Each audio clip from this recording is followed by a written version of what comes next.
Hi everyone, hope you're well and taking care. I'm hoping that there's someone here from Women Together and parent and toddlers who are watching this. I do miss seeing you all. In recent weeks I've had people asking me for the recipe for bara brith, which is a Welsh tea bread. The name bara brith actually means speckled bread, and it's very easy to make, and if you have children at home they might like to help in the weighing of the ingredients. There's no fat on the list and the loaf contains fruit, so it's fairly healthy. Now here's the recipe. 3 tea bags, 300 ml or half a pint of boiling water, 170 grams or 6 ounces of brown sugar, 225 grams or 8 ounces of dried mixed fruit, 1 egg, 225 grams of self-raising flour, which I believe is equal to 8 ounces, 1 teaspoon of cinnamon, 1 teaspoon of mixed spice, 1 teaspoon of ground nutmeg. You have to start the night before to make this, and the first thing you do is to make a pot of tea. How many recipes do you know that start with that instruction? So here's the pot of tea that I've already made just a few minutes ago. I'll just give it a quick stir, make sure it's quite strong, and then measure out a half a pint. There we go. I've already measured out the sugar. There's the brown sugar. You just put it all into one bowl. Plus the fruit, mixed fruit. Make sure it all goes in. And then the tea. Pour it all over the fruit. A quick stir just to make sure it's all under the tea. I put a plate on, and that's it till next morning. If you do want to make this in the same day, I suggest that you make this part in the morning, and it takes about 8 hours for the fruit to soak up the tea. So I'll see you in the morning. Well, good morning everyone.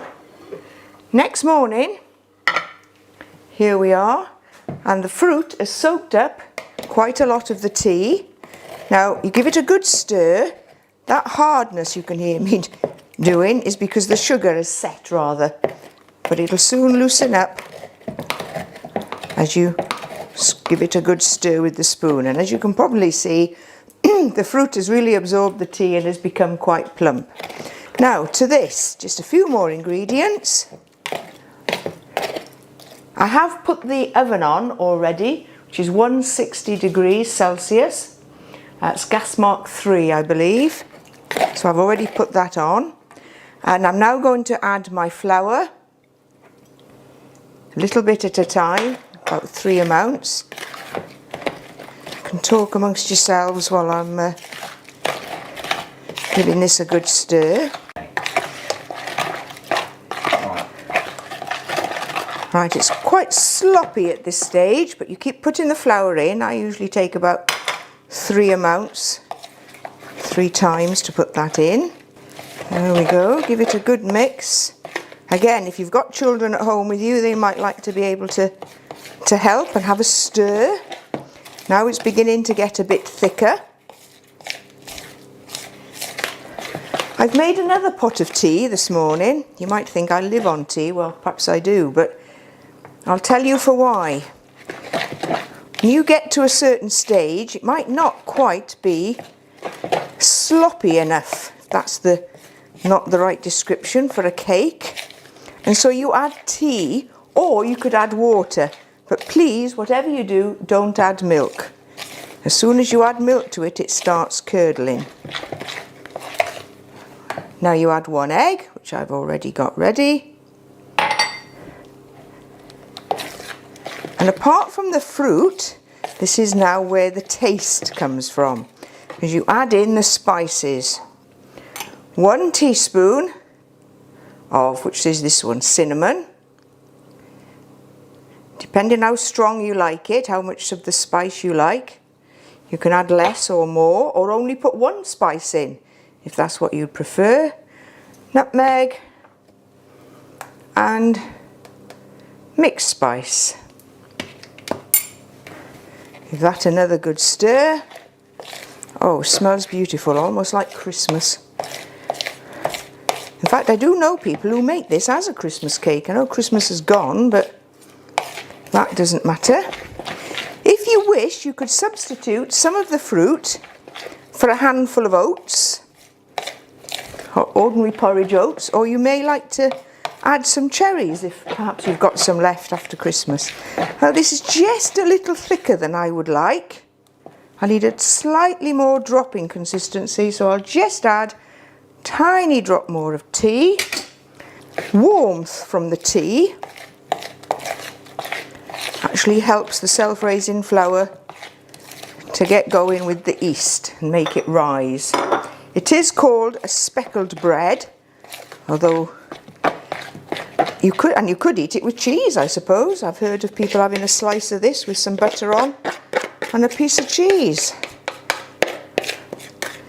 Now then, I've put it in a silicone type tin mould that I've always used. But you can use an ordinary 2-pound loaf tin, greased well, or greased and floured, and lined if you wish. It normally just falls flat, finds its own level, and then put it in the oven. There we go.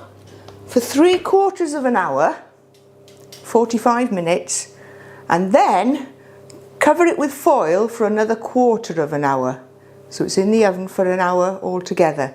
And the foil helps the top to not get too brown. After that, you turn the oven off and just leave the cake to cool. Right, we can take it out of the oven. You see, I had an hour in the oven, 3/4 of an hour on its own, and then the last 1/4 of an hour covered in foil. Now, because I'm using silicone, it's quite easy, or fairly easy, to take it out of its mould. As you can see, I've done this lots of times. There it is, still warm. I want to let it cool a bit more. And once again, if you do have children at home, they could ice it to their heart's content. Water ice, sprinkles, Smarties, whatever. Ice and then slice. And you can serve it with butter or have it completely plain. There you are, one bara brith. Enjoy.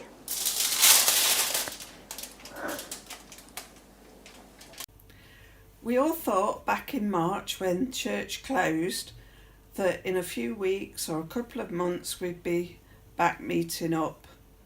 But this pandemic has gone on far longer than we thought, and none of us know when we're going to be back together in person. If you're like me, your emotions have been up and down. Some days are good and you enjoy not having to dash here, there and everywhere. But other days you feel sad, lonely, anxious or fearful. Fear's something we've all felt at one time or another. Fear that we or someone we love will get the virus. Fear that we might lose our jobs or struggle financially. Fear that we might not find toilet roll when we go to the shops. Or fear of the future. How long will this go on? I found comfort from what God says in the Bible. I haven't checked this or counted them, but I've heard that 365 times in the Bible God says, do not fear or do not be afraid. That's one for each day of the year. And often when God says do not be afraid, the reason he gives is, I am with you. Knowing God's presence in our lives with us takes away fear. Think of a child afraid to go somewhere new. As soon as her father says to her, don't worry, I'll come with you, all that fear goes away. She knows that he'll love her and protect her.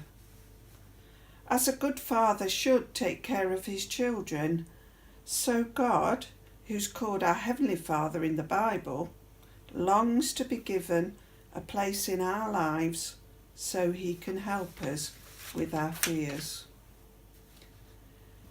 But a lot of people try to live independently of God, thinking they don't need him and don't want him in their lives.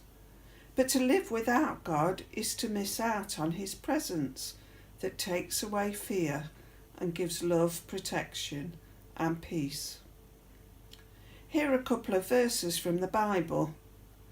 Isaiah chapter 26 verse 3 says, "You will keep in perfect peace those whose mind is steadfast because they trust in you."